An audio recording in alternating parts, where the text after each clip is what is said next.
For nation, मैं हूं जागृति शर्मा आपके साथ। बिहार सरकार बिहार की ग्रामीण अर्थव्यवस्था को मजबूत बनाने और बिहार की महिलाओं को आत्मनिर्भर बनाने के लिए एक बड़ा कदम उठाने जा रही है।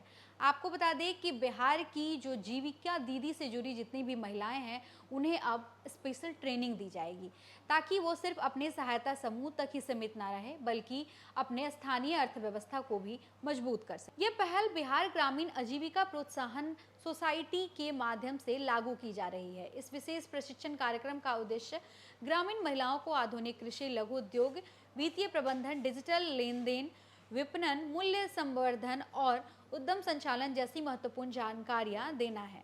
प्रशिक्षण के बाद जीविका दीदियां गांव में अन्य महिलाओं को भी प्रशिक्षित करेंगी, जिससे रोजगार के नए अवसर पैदा होंगे और ग्रामीण अर्थव्यवस्था को मजबूती मिलेगी। सरकार का मानना है कि बिहार की लाखों जीविका दीदियां पहले से ही स्वयं सहायता समूहों के माध्यम से सामाजिक और आर्थिक बदलाव की बड़ी ताकत बन चुकी है। अब उन्हें नई तकनीक और आधुनिक व्यावसायिक कौशल से जोड़कर ग्रामीण विकास को अगले चरण में महत्वपूर्ण भूमिका दी जाएगी। प्रशिक्षण के दौरान उन्हें व्यवसाय की योजना बनाना, उत्पाद की गुणवत्ता बढ़ाना, ब्रांडिंग, पैकेजिंग और बाजार तक पहुंच बनाने के तरीके भी सिखाए जाएंगे। इस पहल का सबसे बड़ा लाभ यह होगा कि गांव में स्थानीय स्तर पर छोटे छोटे उद्योगों को बढ़ावा मिलेगा। महिलाएं डेयरी, बकरी पालन, मशरूम उत्पादन, खाद्य प्रसंस्करण, हस्तशिल्प, मधुमक्खी पालन, नर्सरी और अन्य स्वरोजगार गतिविधियों को बेहतर तरीके से संचालित कर सकेंगी। इससे उनकी आय में वृद्धि होगी और ग्रामीण परिवारों की आर्थिक स्थिति मजबूत होगी। विशेषज्ञों का मानना है कि यदि जीविका दीदियों को आधुनिक प्रशिक्षण और बाजार से जोड़ने की व्यवस्था सफल रही तो बिहार के गांव आत्मनिर्भर बनने की दिशा में तेजी से आगे बढ़ सकते हैं। इससे ग्रामीण युवाओं के लिए भी रोजगार के नए अवसर पैदा होने और पलायन में कमी आने की संभावना है।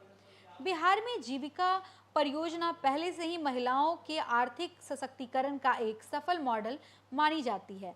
लाखों महिलाएं स्वयं सहायता समूहों से जुड़कर बचत, ऋण, कृषि, पशुपालन, बैंकिंग सेवाओं और छोटे व्यवसायों के जरिए अपनी आय बढ़ा रही है। अब इस नए प्रशिक्षण कार्यक्रम के जरिए सरकार उन्हें केवल समूह सदस्य तक नहीं, बल्कि ग्रामीण उद्यमी और आर्थिक नेतृत्वकर्ता के रूप में विकसित करना चाहती है। सरकार का लक्ष्य है कि प्रशिक्षित जीविका दीदियां अपने अपने गांव में आर्थिक गतिविधियों का नेतृत्व करें और अन्य महिलाओं को भी रोजगार से जोड़ें। इससे न केवल महिलाओं की आय बढ़ेगी, बल्कि पूरे गांव की अर्थव्यवस्था को नई दिशा मिलेगी। ग्रामीण विकास, महिला सशक्तिकरण और आत्मनिर्भर बिहार के लक्ष्य को हासिल करने में यह पहल एक महत्वपूर्ण कदम मानी जा रही है। तो फिलहाल इस खबर में बस इतना ही। ऐसे और तमाम अपडेट्स के लिए बने रहे हमारे साथ, देखते रहे न्यूज़ फॉर नेशन। धन्यवाद।